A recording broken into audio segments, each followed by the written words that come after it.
Good morning friends. In standard 12 subject biology topic number 9 control and coordination. In last video we discussed here gonads and in between this ovaries are completed. Then today we discuss the remaining part of this gonads are testes.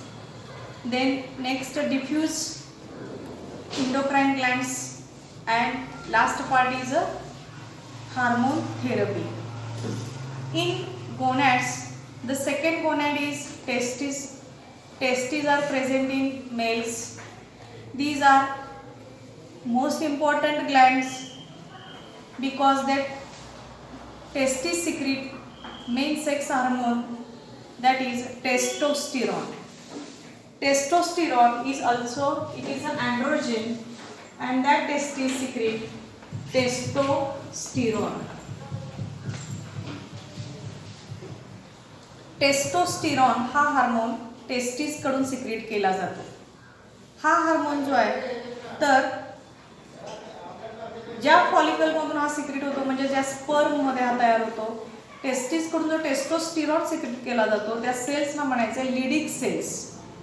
That cells are called as a Leydig cells or interstitial cells, or it is also called as a Leydig cells by the influence of luteinizing hormone. Luteinizing hormone is present in female, also it is present in males. Therefore, rise in testosterone, if hormone testosterone is secreted maximum, then in blood then it also inhibits LH secretion. LH secretion, LH means luteinizing hormone. The long form of LH is luteinizing hormone. म्हणजे जर testosterone blood मध्ये जास्त secret झाला, normal पेक्षा काय झाला, जास्त secret झाला, तर तो काय करतो, LH हार्मोनला इनिबिट करतो. इनिबिट करतो म्हणजे काय करतो, थांबवतो, रोखतो. Testosterone, the main function of the testosterone is it is responsible for in males secondary sexual characters. It is responsible for appearance of secondary sexual characters. Which are that secondary sexual characters in males? That is a facial and pubic hair. म्हणजे चेहऱ्यावरती आणि जांघेमध्ये जे केस असतात ते ह्या testosterone मुळे असतात. Deepening of voice म्हणजे पुरुषांमध्ये जो आवाज म्हणजे आवाज जो वाढतो तरुणांच्या मध्ये हा याच्यामुळे असतो. ब्रॉडनिंग ऑफ शोल्डर्स, तरुण मुलांचे शोल्डर्स म्हणजे छातीचा भाग जो आहे, खांद्याचा भाग जो आहे तो ब्रॉड होतो, म्हणजेच हा धिप्पाडपणा जो आहे तो काय होतो या टेस्टोस्टेरॉनमुळे येतो. Broadening off shoulders. मेल ॲग्रेसिव्हनेस, हे सगळे गुणधर्म जे आहेत म्हणजे पुरुषांच्याकडे जे ॲग्रेसिव्हनेस जो असतो, हे सगळे कन्सेप्ट जे आहेत ते फक्त आणि फक्त या टेस्टोस्टेरॉनमुळे आहे, आणि म्हणून हा मेल सेक्स हार्मोन आहे, अतिशय महत्त्वाचा आहे. Next, it also helps in maintenance of testis, म्हणजे टेस्टिसच्या मेंटेनन्ससाठी सुद्धा हा हार्मोन काय करतो, मदत करतो. म्हणजे टेस्टिसचं जे मेंटेनन्स आहे म्हणजे नेहमी कूल टेम्परेचरमध्ये ते त्याला असावं लागतं, स्पर्म प्रोडक्शन ते करतं, तर या सगळ्यासाठी सुद्धा हा काय करतो, मदत करतो. Second one is the next part is a diffuse endocrine gland. What is mean the diffuse? Diffuse means it is a temporary, काही दिवसासाठीच फक्त हा काय असतात, हे इंडोक्राइन ग्लँड म्हणून काम करतात काही दिवसांसाठी, म्हणजे टेम्पररी इंडोक्राइन ग्लँड आहे ते, परमनंट नाही. डिफ्यूज म्हणून हा शब्द वापरलाय. Diffuse endocrine glands. That endocrine glands in our body there are, first gland diffuse endocrine gland is a placenta, म्हणजे काय आपण म्हणतो याला, नाळ, की जी फक्त टेम्पररी कंडिशन मध्ये म्हणजे फक्त प्रेग्नन्सी मध्येच फक्त ती तयार झालेली असते. Second one is gastrointestinal tract. Second one is gastrointestinal tract. Third one is kidney. Fourth one is heart. आणि लास्ट आपण पॉइंट बघणार आहे तो हार्मोन थेरपी. हे जे आहेत ह्याच्यामध्ये किडनी हार्टमध्ये जे इंटरनल सिक्रिशन जे आहे ते टेम्पररी काही वेळेला असतं, म्हणून त्याला काय म्हटलेलं आहे, diffuse endocrine glands. First one is a placenta. Placenta. In this placenta, it is intimate connection between fetus and uterine wall of the mother. Fetus गर्भ आणि युटेराइन वॉल, गर्भाशयाची जी काही भिंत आहे, वॉल आहे, ती युटेराइन वॉल म्हणजे गर्भ आतला आणि ते युटेराइन वॉल याच्यामध्ये एक इंटिमेट कनेक्शन असतं. इंटिमेट म्हणजे टेम्पररी कनेक्शन आहे. जेव्हा डिलिव्हरी नंतर बाळ युटेरस मधून बाहेर येणार आहे तेव्हा हे कनेक्शन काय होतं, ब्रेक होतं, म्हणून याला इंटिमेट म्हटलंय. Means it is a temporary connection between foetus and uterine wall of the mother for physiological exchange of material. Physiological exchange of material. कोणतं मटेरियल एक्सचेंज होतं सांगा इथं, फिटस आणि मदर मध्ये कोणतं मटेरियल एक्सचेंज होत असेल? आईकडून बाळाला काय काय जातं?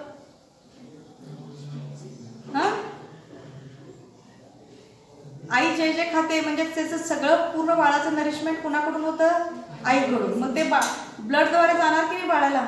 मग हे कनेक्शन जे आहे इंटिमेट कनेक्शन, या कनेक्शन मधून by with the help of blood all the nutritious material is provided to foetus. म्हणजे मदरकडून, आईकडून, from mother it is provided to foetus. म्हणजे आईकडून ते बाळाला काय केले जातात, ह्या प्लासेंटामधून पुरवले जातात. आणि म्हणून प्लासेंटा हा काय आहे, मग प्लासेंटाच्या आतमध्ये जे इंडोक्राइन ग्लँड्स आहेत ते सिक्रीट करतात आणि ब्लड मधून ते सगळे घटक काय होतात, बाळाला मिळत असतात. आणि म्हणून हा इंटिमेट कनेक्शन आहे. हे काय आहे, एक प्रकारची इंडोक्राइन ग्लँड आहे. म्हणजे हे with the help of blood, रक्ताद्वारे हे बाळाला सगळं पुरवलं जात असतं. ड्युरिंग प्रेग्नन्सी म्हणजे प्रेग्नन्सीमध्ये placenta secrete hormone such as. Placenta कोणकोणते हार्मोन सिक्रेट करतो? First one is oestrogen. कालच आपण बघितलं प्रेग्नन्सीमध्ये ओव्हरीकडून सिक्रेट केले जातात ना, इस्ट्रोजन. देन प्रोजेस्टेरॉन, देन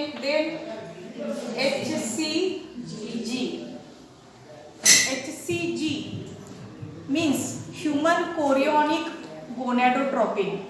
म्हणजे HCG हा सुद्धा काय आहे, एक प्रकारचा प्लासेंटाच्या आतला म्हणजे प्लासेंटाकडून सिक्रीट होणारा म्हणजे हा हार्मोन आहे.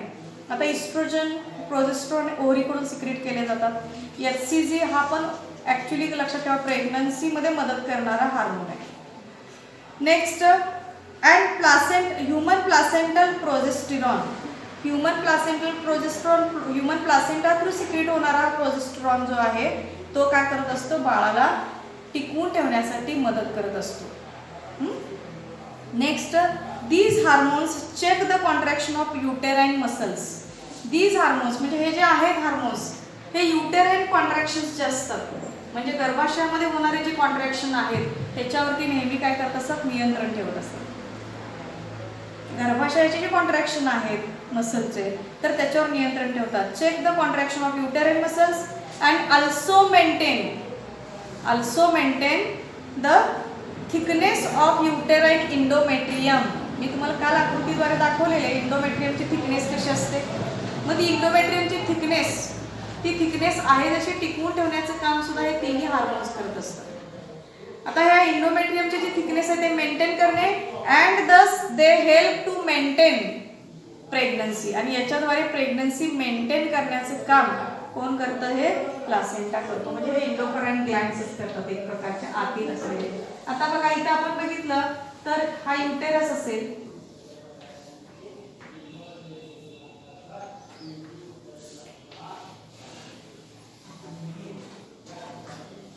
इथं ह्या फिंबरी आहे, इथं ओव्हरी आहे.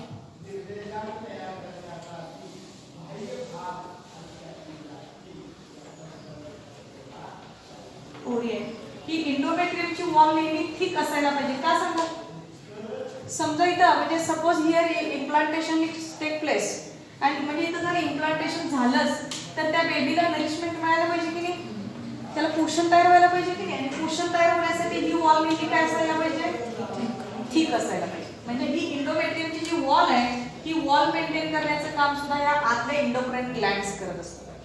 कळलं का. मग ह्या प्लासेंटा पण ह्यातच असतो. म्हणजे ह्या प्लासेंटामध्ये आत असलेले जे इंडोक्राइन सिक्रिशन जे आहे ते ही वॉल मेंटेन करत असतात.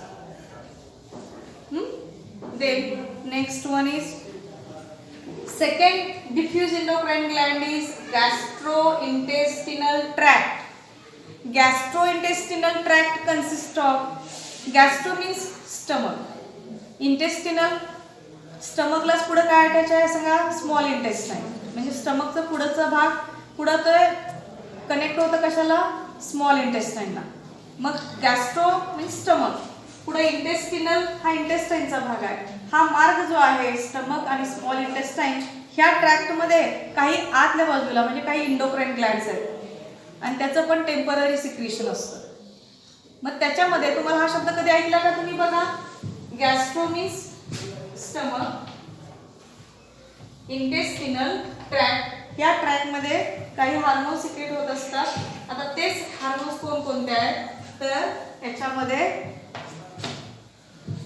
तुम्हाला गॅस्ट्रोइंटरोलॉजिस्ट माहिती, गॅस्ट्रोइंटरोलॉजिस्ट. गॅस्ट्रो मीन्स स्टमक, इंटरोलॉजिस्ट म्हणजे ह्या स्टमक आणि इंटेस्टाइन या भागाचा अभ्यास करणारा म्हणजे त्याचा तज्ञ म्हणजेच तो डॉक्टर, त्याला गॅस्ट्रोइंटरोलॉजिस्ट म्हणायचं. In the gastrointestinal tract. मग आपण ह्या गॅस्ट्रोइंटेस्टिनल ट्रॅक्ट मध्ये आता मी त्या आकृतीद्वारे दाखवतेय.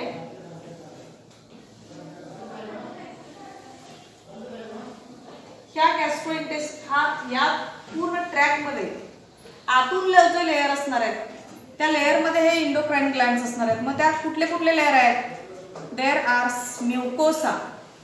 म्हणजे ह्या आतल्या लेअरला काय असणार आहे मुलांनो, म्युकोसा. ह्या पूर्ण आतमध्ये दोन्ही वॉल कडून आतून म्युकोसा आहे. And certain cells are endocrine in function. ते जे म्युकोसा आहे आणि आतल्या वॉलला स्टमक आणि इंटेस्टाइनच्या आतल्या वॉल मध्ये जे म्युकोसा आहे आणि काही सेल्स असे आहेत की ते कसं काम करतात, इंडोक्राइन सेल्स ग्लँड सारखं काम करतात म्हणजे स्त्रवण्याचं काम करतात. These cells produce hormone which play a vital role in digestive processes and flow of digestive juices. आणि ह्या ज्या वॉल मधून सिक्रेट होणारे जे काही सेल्स जे हार्मोन्स असतील तर ते हार्मोन्स हे इंडोक्राइन सेल सारखं काम करतात आणि फंक्शन पण डायजेशन साठी मदत करत असतात. मग यामध्ये कोणकोणते हार्मोन सिक्रेट होतात तर first one is gastrin. First hormone is gastrin. कुठल्या ट्रॅक्ट मध्ये सिक्रेट होणार आहे, गॅस्ट्रो इंटेस्टिनल ट्रॅक्ट मध्ये सिक्रेट होणार आहे gastrin. Second one is secretin. Secretin. And तीसरा है कोलेसाइटोकाइनिन, CCK. कोलेसाइटोकाइनिन और it is also called as CCK और पैंक्रियोझाइमिन, PZ. पैंक्रियोझाइमिन. लक्षात ठेवा 3 हार्मोन ह्या गॅस्ट्रोइंटेस्टिनल ट्रॅक्ट मध्ये सिक्रेट होतात. कोणकोणते, गॅस्ट्रिन, सिक्रिटिन आणि कोलेसाइटोकाइनिन म्हणजे CCK और पैंक्रियोझाइमिन, PZ. First one is the gastrin. What is the function of gastrin? Gastrin stimulates gastric glands. मग हा गॅस्ट्रिन काय करणार आहे, ह्या गॅस्ट्रिक आतमध्ये जे ग्लँड्स आहेत की नाही या वॉलच्या आतमध्ये म्हणजे स्टमक मध्ये आतल्या वॉलला चिकटलेल्या ज्या गॅस्ट्रिक ग्लँड्स आहेत त्याला स्टिम्युलेशन देणे की त्यांनी काय करावं, गॅस्ट्रिक ज्यूस सिक्रेट करावं. काय करावं त्यांनी, गॅस्ट्रिक ज्यूस. म्हणजे याला तिथल्या ग्रंथींना सिक्रेशन, त्या ग्रंथींना स्टिम्युलेशन केल्यानंतर हे गॅस्ट्रिक ज्यूस सिक्रेट करतील की ज्या गॅस्ट्रिक ज्यूसचा काय उपयोग असेल, डायजेशनसाठी. कळलं काय, म्हणजे इथं गॅस्ट्रिक डायजेशनसाठी त्यांना मदत होणार आहे. आणि म्हणून हे गॅस्ट्रिक ज्यूस जे आहे ते तयार करण्यासाठी इथं काय आहे, कळलेली सगळे काय असतात, गॅस्ट्रिक ग्लँड्स असतात. आणि त्याच्याकडून गॅस्ट्रिन नावाच्या हार्मोनमुळे हे गॅस्ट्रिक ग्लँड्स काय करतात की ज्यूस सिक्रेट करतात आणि त्याच्यामुळे डायजेशन कंप्लीट होतं. Next secretin. Secretin is responsible for secretion of pancreatic juice. Secretin आता बघा तो पॅन्क्रियाजला स्टिम्युलेशन देणार की त्याने पॅन्क्रियाटिक ज्यूस सिक्रेट करावा. मी काल तुम्हाला सांगितलं पॅन्क्रियाटिक ग्लँड इथं आहे, त्याचं डक्ट इथून पाठीमागे ओपन होणार आहे. पॅन्क्रियाटिक ज्यूस याच्यामध्ये काय व्हावं, मिक्स व्हावं आणि त्याच्यासाठी पॅन्क्रियाटिक ज्यूस तयार होण्यासाठी त्याला स्टिम्युलेशन देण्याचं काम कोण करतो, सिक्रीटिन. सिक्रीटिन अँड बाईल. आता इथं तुम्हाला सगळ्यांना माहिती आहे इथं कॉमन डक्ट आहे बाईलची पण, बाईल डक्ट की जे लिव्हर मधून येणार आहे, गॉल ब्लॅडरची बाईल डक्ट तिथे येणार आहे. मग ह्याच्या दोन्हीतून हे काय होणार आहे, सिक्रीटिन. बाईल मधून पण बाईल ज्यूस इथे सिक्रेट होणार आहे, पॅन्क्रियास मधून पॅन्क्रियाटिक ज्यूस सिक्रेट होणार आहे. ह्याला स्टिम्युलेशन सिक्रीटिन द्वारे होणार आहे. Next from presence of liver म्हणजे हे लिव्हरच्या सानिध्यामध्ये. Then third one is CCK, cholecytokinin CCK, or it is also called as a pancreozymin PZ. That hormone, this hormone stimulates the pancreas to release its enzyme. हा CCK काय करतो, पॅन्क्रियासला stimulation देतो की याने काय करावं, एन्झाईम सिक्रेट करावे. आणि जे एन्झाईम्स आहेत ऑल्सो स्टिम्युलेट गॉल ब्लॅडर. आणि तो आणखी काय करतो, इथं असणाऱ्या गॉल ब्लॅडरला पण काय करतो, स्टिम्युलेशन देतो. आता गॉल ब्लॅडर म्हणजे माहिती आहे का, लिव्हर आहे आणि लिव्हरच्या आत अशी गॉल ब्लॅडर आहे माहिती आहे ना, पित्ताशयाची पिशवी. त्या गॉल ब्लॅडरला पण तो स्टिम्युलेशन देतो की त्यांनी गॉल ब्लॅडर टू रिलीज बाईल, की त्याच्याकडून काय सिक्रेट व्हावं, बाईल. बाईल पित्त. नेक्स्ट फोर्थ, आता ह्याच्यातला CCK नंतर फोर्थ चौथा हार्मोन आहे ह्याच्यातला enterogastrone. Enterogastrone or it is also called as a gastric inhibitory peptide, GIP. Gastric inhibitory peptide, GIP.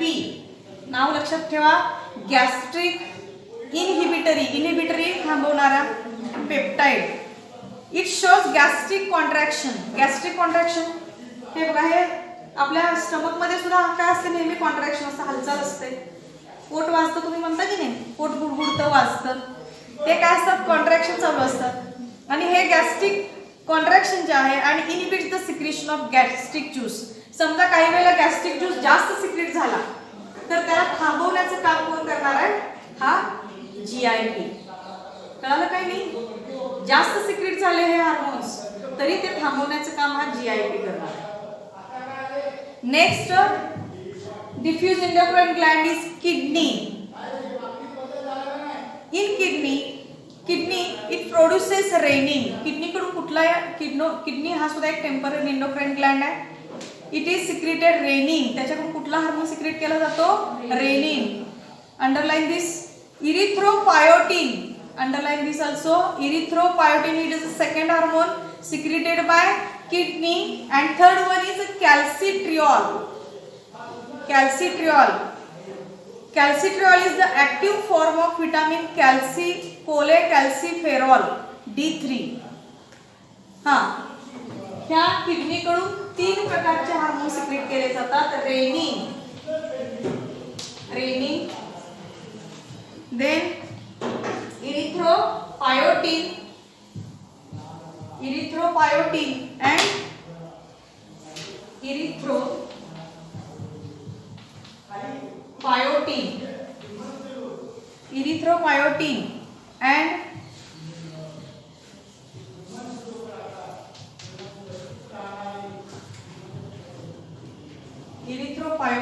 and calcitriol.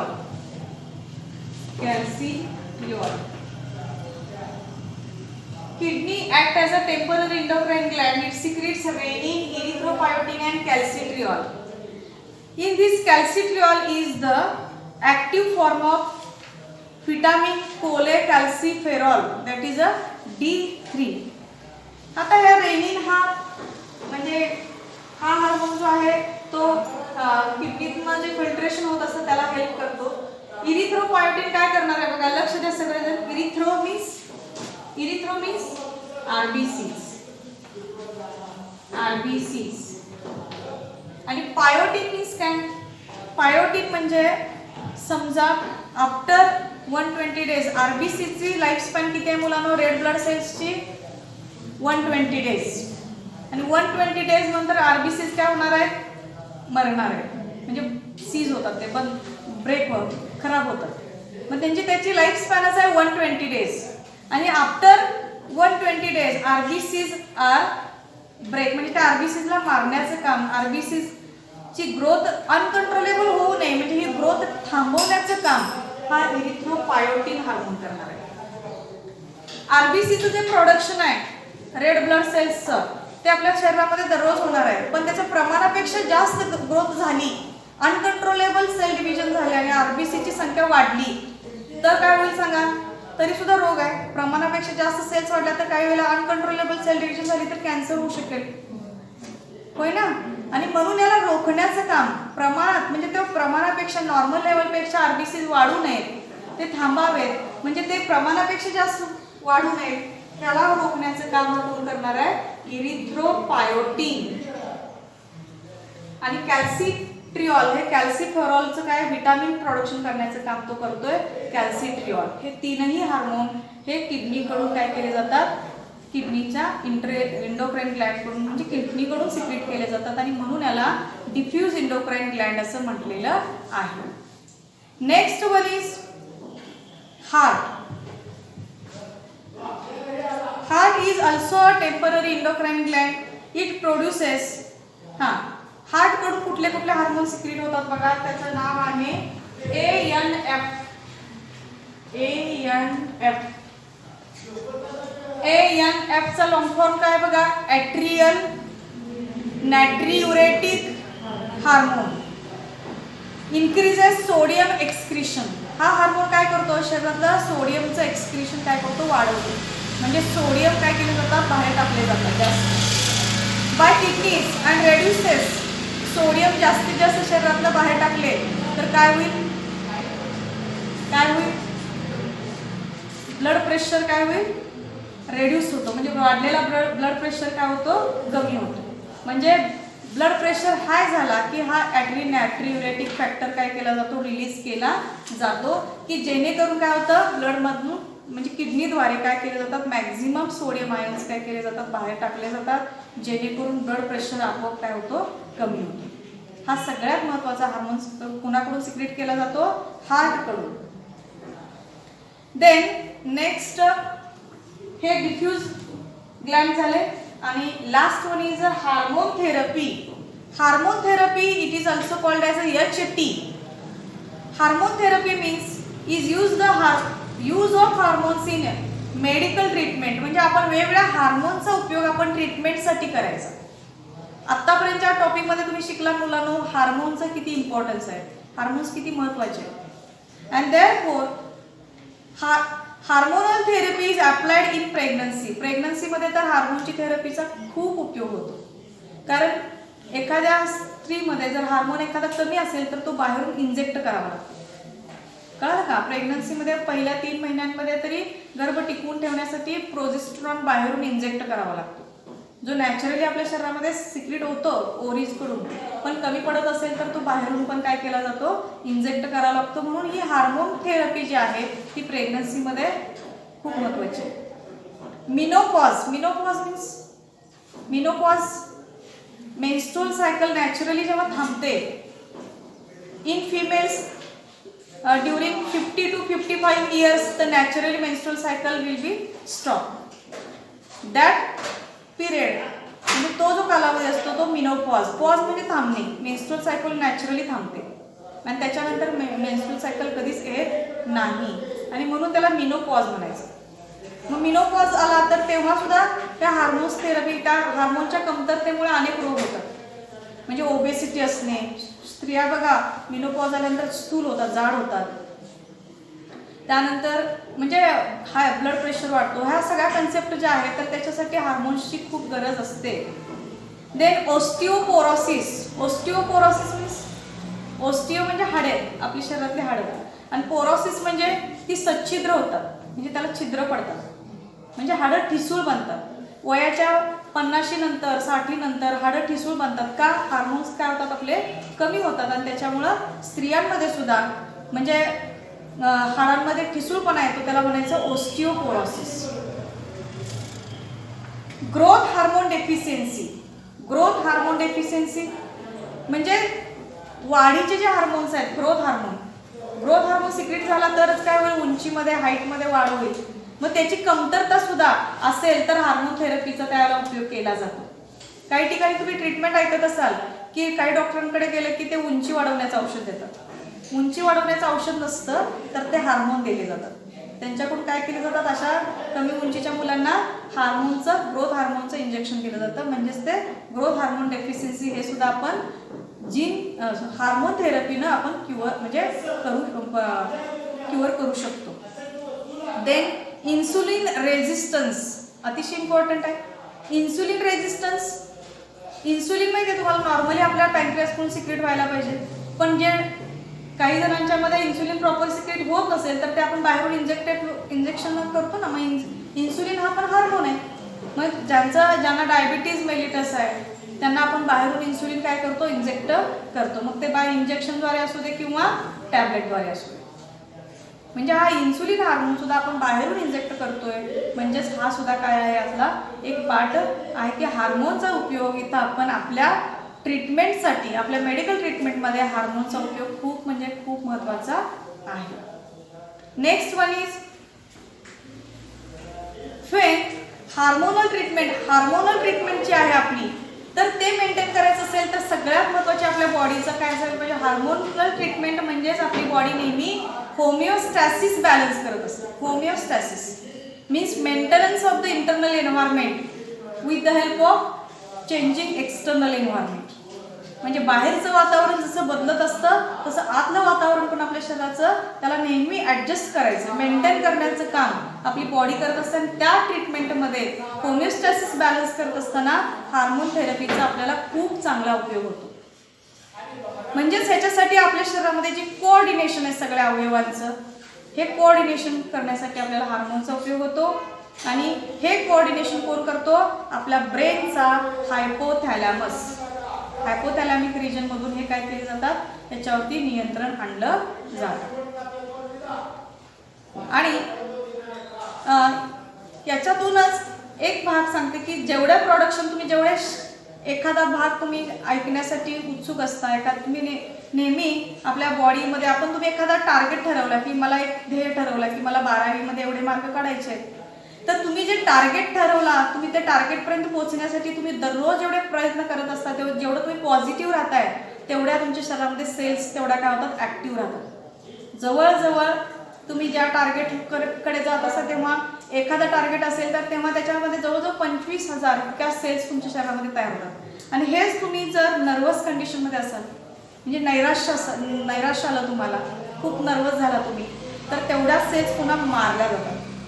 आणि म्हणून नेहमी आपण काय असायला पाहिजे, मग पॉझिटिव्ह, कोरोना पॉझिटिव्ह नाही, नेहमी आपण पॉझिटिव्ह म्हणजे आपला ॲटिट्यूड जो आहे तो नेहमी आपण काय करायला पाहिजे, चांगल्या दृष्टीनं ठेवायला पाहिजे, पॉझिटिव्ह ॲटिट्यूड ठेवायला पाहिजे. म्हणजे तुम्हाला यश हे नेमकं चांगलं प्राप्त होणार आहे.